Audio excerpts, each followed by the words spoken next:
En este proyecto parte 2 se realizará la entrega del video.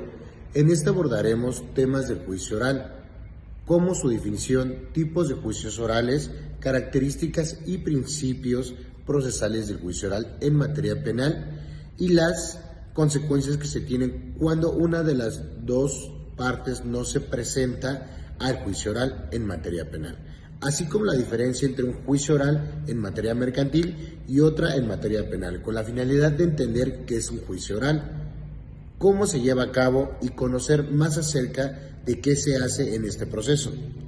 Además, identificar los efectos de no presentarse al juicio oral. De igual forma, se hablará de las diferencias del juicio oral en la materia mercantil y penal, por lo que te invito a ver el video, en donde abordaré los temas antes mencionados. Hola, buenos días. Mi nombre es Eric Antonio Calnacasco Hernández. En este video se hablará sobre el juicio oral. Abordaremos la definición sobre el mismo, los tipos, sus características, así como cuáles son los principios procesales del juicio oral en materia penal. Un juicio oral es la etapa final y decisiva del sistema de justicia penal acusatorio, en donde la defensa y Ministerio Público debaten frente a un juez o tribunal, desahogando pruebas mediante interrogatorios orales para determinar la culpabilidad o inocencia del acusado, bajo principios de transparencia y contradicción. Está fundamentado en los artículos 348 al 413 del Código Nacional de Procedimientos Penales y principalmente en el artículo 16, 17, 18, 19, 20 y 21 de la Constitución Política de los Estados Unidos Mexicanos. Juicio oral penal. Se basa en el sistema acusatorio para resolver delitos y determinar responsabilidad criminal. Se divide en etapas: investigación, intermedia y juicio oral, siendo esta última donde desahogan las pruebas. Juicio oral civil o mercantil. Enfocados en controversias entre particulares, contratos, deudas, propiedades, suelen ser más flexibles y conciliatorios. Juicio oral familiar. Trata de asuntos de derecho familiar, divorcios, pensiones, donde las pruebas escritas deben ser oralizadas en audiencia. Juicio oral laboral. Diseñados para conflictos entre trabajadores y patrones, buscando celeridad y accesibilidad dentro de cada materia, especialmente en el penal. Existen distintos procedimientos como ordinario o abreviado. ¿Cuáles son sus características? Se caracterizan por privilegiar la expresión verbal, la transparencia y la participación directa de las partes dentro del proceso. ¿Cuáles son los principios procesales del juicio oral en materia penal? Los principios procesales que garantizan un proceso justo y transparente son: oralidad, se desarrollan mediante la comunicación verbal entre el juez, las partes y los testigos; publicidad, las audiencias son públicas; inmediación, el juez debe estar presente en la audiencia y escuchar directamente a las partes y testigos; contradicción, las partes pueden confrontar pruebas, formular objeciones y debatir los argumentos de la contraparte. Concentración, el juicio debe realizarse en el menor número posible de audiencias.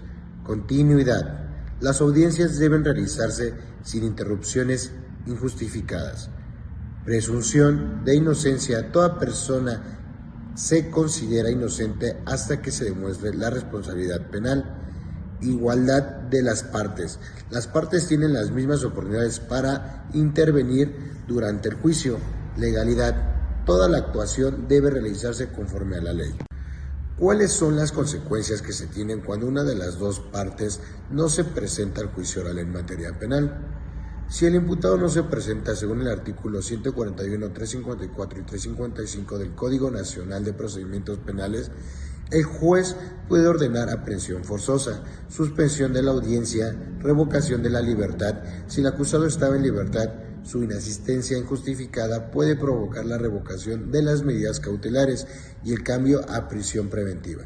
Si la víctima o ofendido no se presenta, según el establecido en el artículo 352 del mismo código, puede continuarse la audiencia sin su presencia. Se pierde la oportunidad de declarar y el juez puede ordenar que sea presentada con fuerza pública.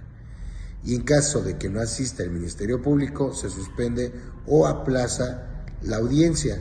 Se sustituye la Fiscalía y se notifica al superior para reportar. También provoca responsabilidad administrativa y riesgo de la libertad del imputado en etapas tempranas. En caso de que el defensor no se presente, artículo 351, continuar o se suspende o pospone la audiencia, si no es posible, en caso de ser los testigos o peritos los que no se presentan. Los artículos 104 y 353 establece que se tenga apercibimiento y fuerza pública imponen medidas de apremio como multas o arresto administrativo. Diferencias entre un juicio oral en materia mercantil y otro en materia penal. En materia y objeto, el mercantil dirime disputas entre comerciantes o sobre actos de comercio como dinero y contratos. El penal abordará la omisión de delitos, afectando la libertad personal. El mercantil es mixto, se inicia con una fase escrita, demanda y contestación y continúa con audiencias orales. El penal se concentra en la audiencia de juicio tras una etapa de investigación y preparatoria más extensa. Ofrecimiento de pruebas. En el juicio mercantil, las pruebas se ofrecen en la demanda de contestación y en el penal existe una etapa intermedia para el ofrecimiento y admisión de pruebas ante el juicio oral. Recursos. En el juicio oral mercantil no procede recurso ordinario alguno contra las resoluciones dictadas en audiencia o en materia penal si existen recursos para apelar las decisiones. Finalidad. La meta en el mercantil es el pago o cumplimiento de la obligación. En el penal, el fin es la justicia, la reparación del daño y la imposición de una pena. Esto sería todo. Como pudimos ver, abordamos los temas esperados y desglosamos lo más importante del juicio oral. Hasta luego, que tengan un excelente día.